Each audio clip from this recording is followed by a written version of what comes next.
கல்வியா செல்வமா இரண்டுமா?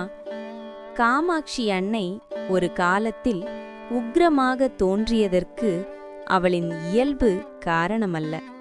அவைதீக புற மதத்தாரின் வழிபாடுகளால் உண்டான காலச் சூழ்நிலையே அதற்கு காரணம். அதற்கு முன் அவள் கருணை தாயாகத்தான் இருந்தாள்.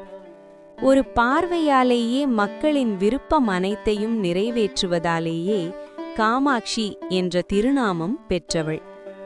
பண்டைய காலத்தில் காஞ்சியைச் சூழ்ந்த தொண்டை மண்டலத்தில் பெரும் பஞ்சம்.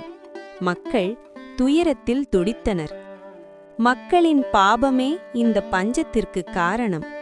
அந்தணமாதின் பாபமே அவளுடைய வறுமைக்கு காரணமானது போல. அப்படியிருந்தும் அன்னையரான லக்ஷ்மியும் காமாட்சியும் மக்களின் துயரம் ஒரு எல்லை மீறிய போது கர்மத்தை மன்னித்து கருணை காட்டினார்கள்.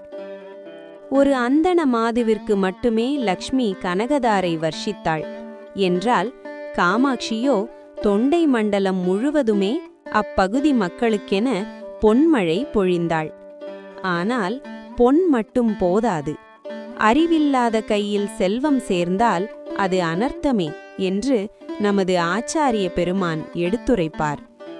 தைத்திரிய உபனிஷத்தில் முதலில் அறிவை வேண்டி அதன் பின்னரே பொருட்செல்வம் வேண்டும் என்று கூறப்படுகிறது.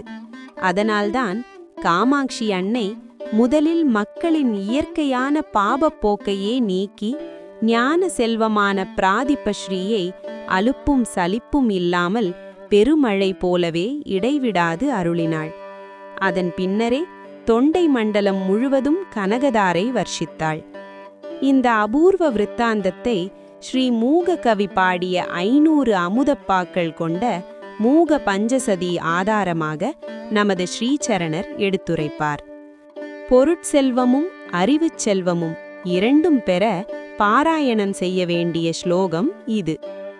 கண்டீகிருத்ய பிரகிருதி குட்டிலம் கல்மஷம் பிராதிபஸ்ரீ கண்டீரத்வம் நிஜபத ஜுஷாம் சூன்யதந்திரம் திசந்தி துண்டீராக்கியே மகதி விஷயே ஸ்வர்ணவிருஷ்டிம் பிரதாத்ரி சண்டீ தேவி கலயதி ரதிம் சந்திரச்சூடால சூடே. தனது திருவடியை அண்டிய மக்களின் பாபப்போக்கை நீக்கி அறிவையும் செல்வத்தையும் சமநிலையுடன் அருளும் கருணை அன்னை காமாட்சி.